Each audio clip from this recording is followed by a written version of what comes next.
So here's one for you. Was the U.S.-China Phase 1 trade deal a success or a failure? Here to tell us, Robert Lighthizer, former U.S. trade rep. Bob Lighthizer, it is a great pleasure to have you on set, even though we are in Atlanta, Georgia. So, you know what made me think of this? Bob Davis, who was the Wall Street Journal reporter who covered us endlessly, ad nauseum, okay, in our trade dealings. And I guess he's writing a book, and he's asking you, and he's asking me, and I'm sure he's asking others, was it a success or a failure? So I thought I'd just put it to you. It's an interesting topic anyway. How was the deal? Do you judge it success or failure? First of all, it's a pleasure to be here. Oh, thank you. Anywhere, but particularly in Atlanta. Thank you. So I'll take a half a step back. Was the president's China policy a success? I think it was a success, probably the greatest success of his presidency, or at least arguably. I think it was the most impactful and successful policy of a modern American president. Here's why I say that. You have to start with the proposition that China is an existential threat to the United States. They do not like us. They want to be the leader of the world. They do everything they can to hurt America. So you start with that. Then you go back and you think, where were we 6 years ago? People didn't understand that. Trump understood it, but people did not understand that.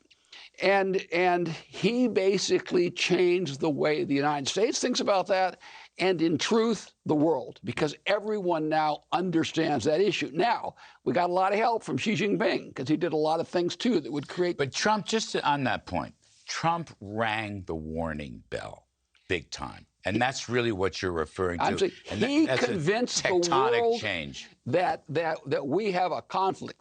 Think of it as a little bit like, and I don't want to draw too far on this analogy, but a little bit like the 30s with Winston Churchill. It's a little bit like that. He's now, the world's in a different spot. We understand we have a problem. Now, to get to your specific question, was the Phase 1 deal a success? First of all, it was successful in helping to convince the world of the most important thing they need to know, that we have an existential threat if you're on the West and if you're an American. So in that sense, it was a success. Let's go back and look at the individual parts of it, because there's a lot of confusion about this. People say, was an agreement about buying stuff. No, that was a very small part of it. So the most important single part of that agreement was we kept the tariffs in place. The tariffs were very important. They reduced the trade deficit, which they did. They took away the advantage that was unfair that China had as a result of its unfair practices and its subsidies. So the most important single part of that was the tariffs. They're still in place, and they're still doing the right things. And if President Biden gets rid of them, in my judgment, that will be a betrayal of the American people. What's your thinking on that point? What's your read on that point? I think it's like most administrations. There are people that want to do the right things and people that want to sell out to China. And recent indications, if you kind of read the tea leaves, from a comment by a staffer in the White House, a security staffer, by the Secretary of Treasury, and some other things, that they're leaning in the direction of getting rid of these tariffs. If they do, it will be a very serious, it would be a betrayal of American workers and a very serious step backward for the American people. And I think it will cost them dearly political, and I certainly hope they do. Until now, as you know, I've been very supportive of this administration on the things they've done on trade. They've got some good people in there, and I've been supportive. If they do this, then for me, this would be the end. So should they, just let me insert one quick thing, just worth 15 seconds. Should they renew or should they join the Trans-Pacific Trade Deal, the TPP? We didn't want any part of it. A separate issue. Let me spend one more second on this, the trade deal. All right, so the trade deficits, the trade tariffs stay, and that's the most important part. The second part, there were systemic changes. This is Phase 1 I'm still talking about. And they did most of those. The third part, and we can talk about that in detail. IP theft? They introduced and changed the laws that they said they would, agriculture, a variety of other things. Now, it wasn't perfect, but it was pretty good. On the purchases side, they were less successful. the agreement was less successful. Now, there were interventions. There was COVID. There were a lot of reasons. But that's not an excuse. But most importantly, the thing's enforceable. And if they're not following the agreement, we should raise tariffs to retaliate. Forced transfer of technology? So the forced transfer of technology, they have stopped it as a matter of policy. Whether it stops in practice is something that a USTR or an administration should take a case to the Chinese if they find a case, and if they do it, retaliate against it. Ah, right. So let's go to TPP. There was this grand notion that TPP, the Trans-Pacific Partnership, was going to be this way, these are all the geniuses, all the smart people, it was going to be the way to deal with China, right? And the notion was this. The notion was there's 11 countries, we would be the 12th. We will give them more market access, sacrifice some of our jobs, of our workers, let them continue to pay the price. But we would get two things. One, we would get these countries to like us more than they like China. And two, we would get some additional access. So let me just do some slight analysis on this, because I think President Trump was right, and the deal was not only ineffectual, but actually stupid. It was poorly negotiated, and a lot of the provisions are bad. But here's why it's really screwy. You got 11 countries. We're going to give up some of our wealth to have them like us.